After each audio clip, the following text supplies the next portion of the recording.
영적 어린아이처럼이라는 제목으로 말씀 함께 나누겠습니다. 오늘이 어린이 주일인데요. 어리다라고 하는 이 말을 국립국어원 우리 어원 해석이 되는 그런 자료를 찾아보니까 어리다는 말 안에는 원래 어리석다 하는 말과 나이가 적다라고 하는 두 가지 의미가 함께 있다가 이제 그것이 어리석다는 다른 단어로 빠져나가고 나이가 어리다라고 하는 표현만 이제 적다라고 하는 표현만 어리다에 이제 남게 되었다고 합니다. 그러니까 본래 나이가 적은 것은 어리석은 것이고 나이가 적다는 것은 누군가의 도움이 절실히 필요하다는 것이고 누군가에게 꼭 붙어 있어서 나의 필요한 부분을 보충받아야 어리석음도 극복될 수 있고 나의 연소함과 나약함도 또 극복이 될 수 있다. 그런 표현이 되겠습니다. 역설적으로 우리 어린 나이에 어리석은 그 나이에 이 자아가 팽창되는 경험들을 많이 하게 됩니다. 대표적인 경우가 사춘기죠. 사춘기에 여러모로 신체도 미약하고 지식도 부족하고 여러 가지로 어리석고 부족한데 몸이 갑자기 성숙하면서 내가 할 수 있는 일이 더 많지 않을까? 내가 선생님이나 부모의 통제를 벗어나서 내가 더 멋진 존재로 살 수 있지 않을까라고 하는 자아 팽창이 벌어지는 현상을 다른 용어로 사춘기라고 부르기도 합니다. 그런데 사춘기뿐 아니라 여러 삶의 과정에서 어리석은 어린 사람들이 계속해서 자아 팽창들을 경험하게 됩니다.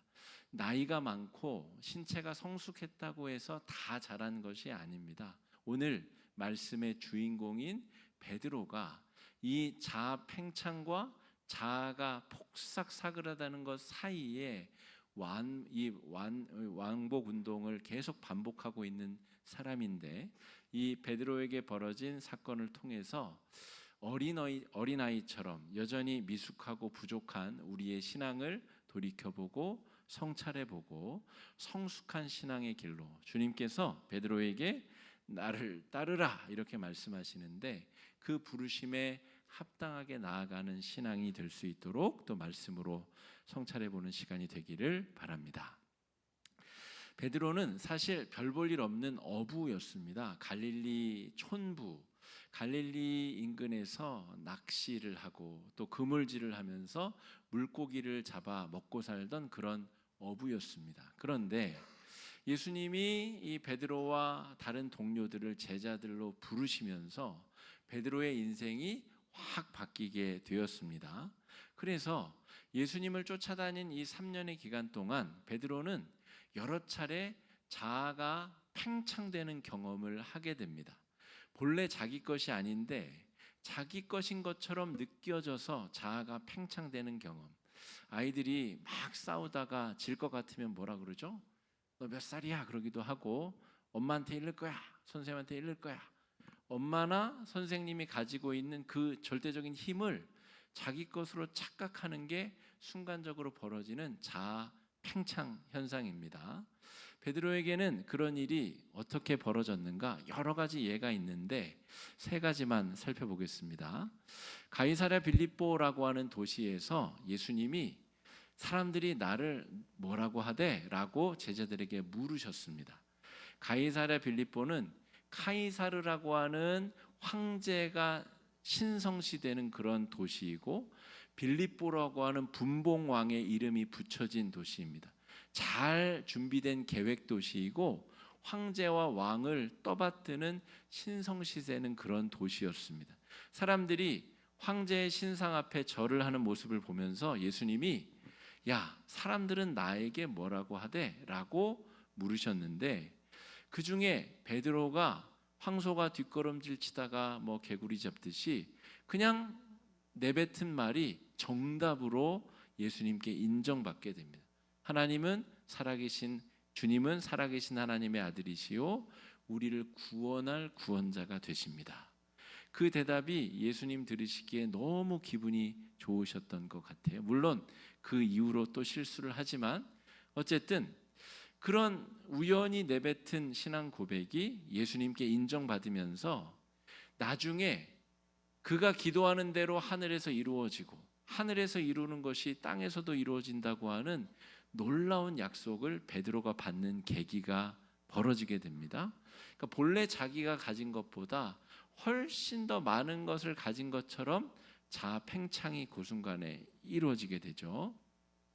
두 번째는 우리 물 위를 걸은 사건입니다. 오병이어 사건 이후로 그 사건만 해도 놀랍죠. 예수님이 2만여 명의 사람들을 먹이고 마시우게 한 사건 아닙니까?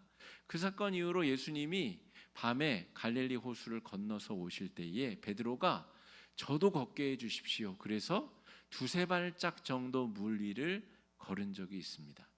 그 다음에 또 물로 빠져들지만 어쨌든 그 경험이 베드로에게 있어서 자기가 본래 누구였는지 어떤 사람이었는지를 망각하게 하고 자기가 마치 예수님의 권능을 자기 것인 것처럼 착각하게 되는 자아 팽창의 일들이 펼쳐지게 되는 것이죠. 세 번째는 변화산 체험을 들 수 있습니다. 예수님이 제자들 3명을 데리고 변화산 위에 올라가셔서 영화로운 몸으로 변화되셨습니다. 그리고 예수님이 모세와 엘리야와 환담을 나누시죠. 그때 경험이 베드로에게 굉장히 충격적이었습니다. 그리고 가급적 그곳에서 오랜 시간 있기를 바라는 마음으로 초막을 짓겠습니다 이야기할 정도로 베드로에게 있어서 변화산 경험이 굉장히 충격적이고 의미가 있었습니다. 그래서 베드로는 예수님과 함께 다니면 예수님의 권능이 내 것이 되고 내가 원래 더 훌륭한 사람이었는데 내가 그냥 업으로 그동안 지냈었구나 이렇게 착각하게 됐다는 것이죠. 그 자아 팽창, 베드로에게 있어서 자아 팽창의 아주 최종적인 장면이 요한복음 18장에 등장합니다. 요한복음 18장 10절 말씀 읽어보겠습니다. 시작. 이에 시몬 베드로 종을 쳐서 오른편 귀를 베어버리니 그 종의 이름은 말고라. 예수님께서 겟세마네 동산에서 잡히실 때의 상황입니다.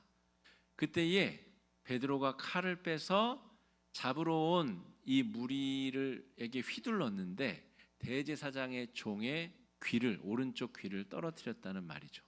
놀라운 이 검술 아닙니까? 놀라운 검술이 아니라 이 사람을 해치려다가 실수로 귀가 떨어진 겁니다. 평생을 업으로 살았기 때문에 이 검을 휘두르거나 검을 다룰 수 있는 능력이 베드로에게는 거의 없다고 봐야 됩니다. 그냥 자기 팽창감에 자아가 팽창되어서 할 줄도 모르는 검술을 휘두르다가 지금 말고의 귀를 떨어뜨리게 만들었다는 거죠. 이 정도로 이때까지 3년 동안 베드로는 예수님이 벌이시는 기적을 보면서 자아가 팽창되고 내가 실수로 내뱉은 말이 인정받으면서 자아가 팽창이 되고 초자연적인 물 위를 걷는 기적을 체험하기도 하고 영화의 모습으로 변화된 예수님을 직접 목격하기도 했기 때문에 지금 베드로는 한없이 자아가 팽창된 상태에 놓여 있다라고 볼 수가 있습니다. 그런데 이런 베드로가 부활하신 예수님을 2번이나 만나놓고도 갈릴리로 돌아갑니다. 돌아가서 어부일을 하는 것으로 돌아가게 됩니다. 지금 오늘 이 요한복음 21장에서의 예수님과의 만남은 부활하신 예수님을 3번째 만난 장면입니다. 처음 예수님을 만나고 또 8일 만에 다시 오셔서 도마에게 이 구멍난 창자국을 보여주시고 만져주게 하시는 그 일이 있었음에도 불구하고 베드로는 예수님의 뒤를 따르지 않습니다. 오늘 19절에 예수님이 나를 따르라 하시잖아요. 2번이나 예수님을 만났음에도 불구하고 예수님을 따르지 않고 자기 제갈 길로 가버렸다는 거죠. 왜요? 팽창된 자아가 어떤 사건 때문에 완전 폭삭 사그러들었기 때문에 그렇습니다. 그 사건은 예수님이 잡히시던 날 밤 말고의 귀를 떨어뜨린 그 다음에 벌어지게 되는데 베드로가 대제사장의 뜰에서 신문당하시는 예수님의 말로를 지켜보면서 예수님을 모른다라고 3번이나 부인했기 때문입니다. 예수님을 모르고 난 저자를 모르고 내가 저자를 알면 내 성을 갈겠소. 내 손에 장을 지집니다. 내가 사람이 아닙니다. 온갖 이야기를 하며 나는 예수를 모른다. 예수는 나와 상관이 없다. 예수를 모른다고 부인했었습니다. 방금 전까지 자아가 팽창돼서 무엇이든 할 수 있을 것처럼 굴었었던 사람이 그 밤에 주님을 모른다고 부인했기 때문에 이제 정말 사람의 낯짝을 하고는 주님 얼굴을 더 이상 뵐 수 없었기에 이 갈릴리 호수로 돌아오게 됐던 겁니다. 하나님께 붙어있지 않고 팽창된 자아가 처하게 될 결말을 베드로는 우리에게 잘 보여주고 있습니다. 여러분, 사춘기 우리 자녀들, 우리 청소년부가 계시는데 당사자들 얘기를 해서 죄송합니다. 사춘기에 자아가 팽창되게 되는데 그게 한없이 가는 게 아니라 어느 순간이 되면 이 베드로처럼 폭삭 사그러들게 됩니다. 가출도 해보고 반항도 해보고 뭐도 해보는데 자기 뜻대로 되는 게 별로 없거든요. 그래서 실패와 실수와 좌절을 반복하다 보면 결국 그 자아가 팽창됐던 게 구멍이 나고 바람이 빠져서 폭삭 사그라들어서 다시 본래의 원래 부족했고 의존적이었으며 연약했었던 자아를 다시금 회복하게 된다는 것이죠. 하나님께 붙어있지 않고 다른 것들에 의지하여서 팽창된 자아는 결국 그렇게 본 모습으로 돌아오게 되는데, 하나님께 붙어있지 않은 팽창된 자아는 속빈 강정과 같은 모습을 하게 된다는 겁니다. 겉은 팽창해서 빵빵하게 불어있는데 알맹이는 하나도 없는 거죠. 실제 자기 게 아니기 때문에 그렇습니다.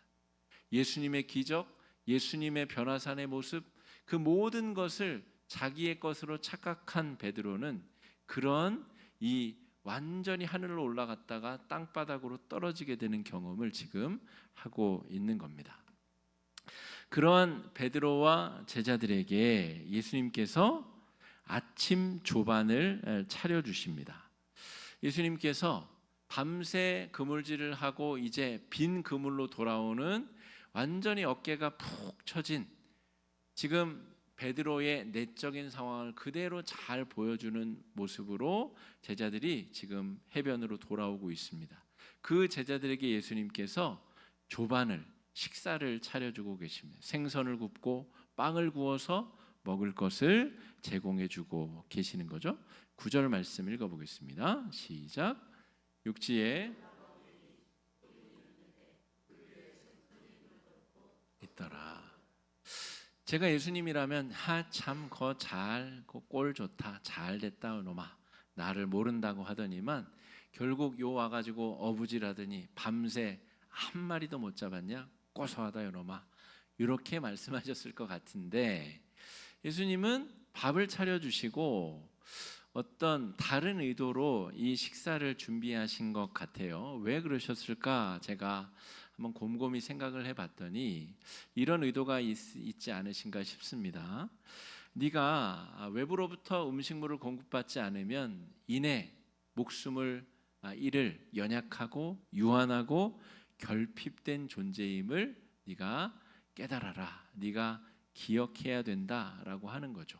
그래서 고기를 구워주시고 또 빵을 먹이시면서 그 육체가 다시 기력을 찾게 하시는데, 너희의 존재는 나 때문에 무한 확장하고 팽창해야 되는 것이 아니라 너의 연약함을 인정하고 내 안에서 너의 가치를 새로 발견해야 된다라는 메시지를 주고 계신 것 같습니다. 빵을 먹이시고 고기를 먹이셔서 체력을 북돋게 하신 다음에 유능하고 이 유한하고 결핍된 존재가 과연 무엇을 의지해서 살아야 되는가, 그래야 의미 있고 가치 있는 결과물을 만들어낼 수 있는지를 예수님은 말씀해 주고 계시는 겁니다. 네가 붙잡고 했었던 그 나의 힘, 나의 권능, 나는 그것을 나를 사람들을 위해서 내어주는 데에 사용할 것이다. 그런데 너는 그 힘으로 엉뚱한 것을 얻으려 했기 때문에 사실은 자아가 팽창되었으나 그것으로 말미암아 또 멸망하는 경험을 한 것이다. 네가 외부로부터의 도움이 절실히 필요한 존재인데 다른 것들로부터 그것을 채우려 하지 말고 내 안에서 자유를 누리고 내 안에서 평강을 누리고 내 안에서 무한한 영적 자원을 얻기를 바란다는 마음으로 아침상을 차려주신 것이 아닌가 싶습니다. 15절 말씀 읽어보겠습니다. 시작. 그들이 조반 먹은 후에 예수께서 시몬 베드로에게 이르시되 요한의 아들 시몬아 내가 이 하시니 이르되 주님 그러하나이다. 내가 주님을 사랑하는 줄 주님께서 아시나이다. 이르시되 내 어린 양을 먹이라 하시고. 여러분 이 본문을 들으시면서 아마 10번도 넘게 설교를 들으셨을 텐데 대부분은 이 단어 헬라어 단어의 사랑의 표현이 다르다 이런 식의 설교를 들으셨을 가능성이 높습니다. 필레오냐 아가페냐 또 여러 가지 사랑의 다른 표현들이 등장하기 때문에. 그런데 여러분 예수님과 베드로의 대화는 헬라어로 이루어진 것이 아니라 아람어로 이루어집니다. 그러니까 헬라어의 사랑이라는 단어의 뜻이 다르고 해석이 다르다는 것은 나중에 성경 해석자들의 해석이고, 지금 예수님이 베드로에게 던지는 질문의 핵심은 너의 연약함과 유한함을 무엇으로 채울 것이냐 그 이야기를 묻고 있는 겁니다. 조반 먹은 후에 야 봤지? 너는 먹어야 살 수 있는 연약한 존재야. 너는 하나님이 아니야. 그런데 네가 이 모든 사람들보다 나를 더 사랑하느냐? 라고 예수님께서 묻고 계신 것이죠.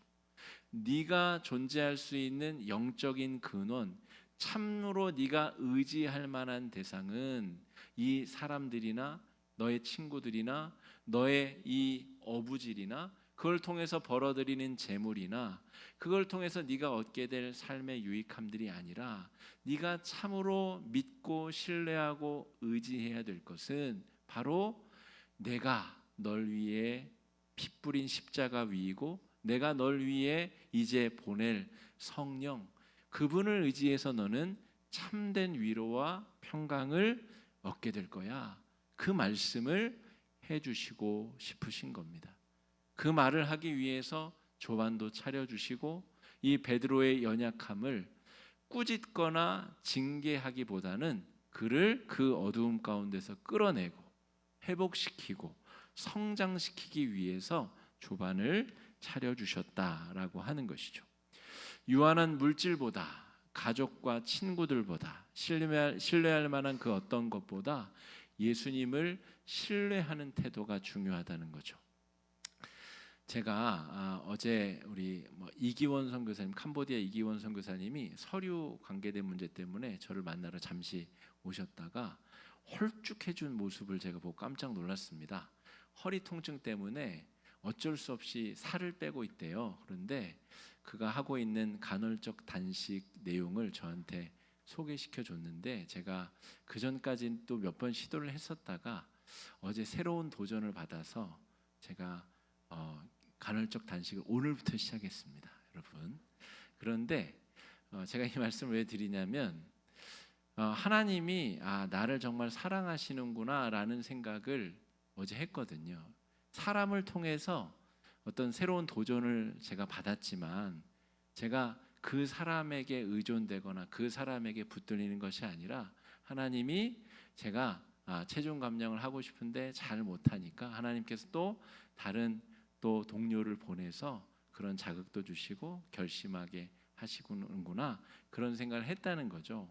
여러분, 목사들이 모이면 의외로 노후 걱정을 많이 합니다. 나중에 은퇴하고 어떻게 살지, 무슨 연금으로 어떻게 살지, 그런 이야기들이 주류를 이룹니다. 그런데 그 목사님들이 그러면 연금도 필요 없고 아무것도 필요 없이 하나님만 믿고 살 수 있습니까? 하나님이 연금이라는 도구를 통해서 그 노후 목회자의 삶을 책임져 주시고 보장해 주시는 거죠. 진짜 중요한 것은 우리가 정말 하나님을 믿느냐, 하나님께서 우리에게 도구로 주시고 또 사람을 통해서 깨닫게 하고 알게 해주시는 그것들이 무의미하다는 것이 아니라 그 근본에 어떤 일이 벌어져도 하나님 때문에 낙심하지 않고 어떤 일이 벌어져도 하나님을 믿고 의지하는 마음에 흔들림이 없어야 된다는 것이 오늘 말씀이 우리에게 주시는, 말씀이 우리에게 무엇을 믿고 무엇을 신뢰하고 살아야 되는지를 분명히 우리에게 보여주시는 내용입니다. 예수님은 꾸짖고 징계하고 처벌하기 위해서 베드로를 찾아오신 것이 아닙니다. 베드로를 벌 주자고 한다면 아마 그냥 호되게 벌을 줘도 마땅하지 않겠습니까? 그런데 예수님이 그런 목적으로 오신 것이 아니라 아까 어리다라고 하는 단어를 제가 어원적으로 설명드렸는데 어리석고 미숙하고 부족하고 연약하고 결핍되고 나약한 그 베드로를 회복시키고 성장시켜서 예수님이 도구로 쓰시려고 한다는 겁니다. 이 베드로가 나중에 교회의 으뜸 가는 지도자가 됩니다. 여러분은 저를 잘 아시는 것 같죠? 그런데 저를 가장 잘 아는 분은 성령님이시고 그 다음에 저입니다. 제 아내도 저를 잘 몰라요. 제가 어떤 삶을 살아왔는지. 저는 이렇게 여러분들 앞에 말씀을 전하고 영적 지도력을 가질 만한 훌륭한 사람이 아닙니다. 하나님께서 베드로를 고쳐 쓰시듯 저도 하나님께서 그렇게 쓰신 것이죠. 여러분이 저에 대해서 좋은 어떤 기대감을 가지고 계신 건 참 감사한데 저는 그렇게 훌륭한 사람이 아닙니다. 하나님께서 베드로를 그 구렁텅이에서 건져내셔서 훈련과 연단을 통해서 교회의 지도자로 쓰신 것처럼 저도 그렇게 주님 앞에 쓰임받는 일꾼에 불과하다는 것이죠. 중요한 것은 그 어리석은 자리에서 주님께서 우리를 부르시고 성장시키기 위해서 우리를 부르셨다는 거죠. 그리고 우리에게 오셔서 조반을 차려주시고 내가 다 안다. 너 어떤 짓을 저질렀는지 네가 얼마나 보잘것없는 존재인지 내가 다 안다. 근데 나는 거기에 관심 있는 게 아니라 네가 거기에서 벗어났을 때 얼마나 훌륭하게 쓰일 수 있을지, 네가 너보다 더 연약한 성도들을 어떻게 영적으로 이끌 수 있을지 나는 너무 기대가 된다. 이런 이야기를 하러 갈릴리 호숫가에 예수님께서 오셨다는 것이죠. 한때는 철저한 실패자였는데 십자가 은혜로 그 어리석은 자리에서 성숙한 신앙인으로 주님께서 회복시키셔서 베드로를 영적 지도자로 사용하고 계십니다. 여러분, 우리가 부활절 이후의 시간을 보내고 있는데 자신의 연약함을 있는 그대로 인정하시고 하나님 앞에 그 있는 모습 그대로 다 내어드리시고 주님께서 이 부족한 것을 어떻게 변화시키고 회복시키고 성숙해 할지를 기대하는 마음으로 신앙생활을 이어가시면 좋을 것 같습니다. 그 성숙과 회복의 경험 가운데 주님께서 나를 따르라 라고 요청하시는 그 부르심의 음성이 여러분의 삶의 자리 가운데 아름답게 들려지시기를 주의 이름으로 축복합니다. 이 시간에 말씀 의지해서 함께 기도하시겠습니다. 기도하실 때에 주님, 우리가 베드로와 같은 자입니다. 주님을 모른다고 하룻밤 사이에 10번이고 20번이고 부인할 만한 부족한 존재들입니다. 이렇게 어리석고 부족한 우리들을 찾아오셔서 조반을 차려주시고 나를 믿고 따르라 라고 하는 주님의 음성이 우리의 삶 가운데도 들려지게 해달라고 이 시간에 함께 기도하며 나아가겠습니다. 기도하시겠습니다.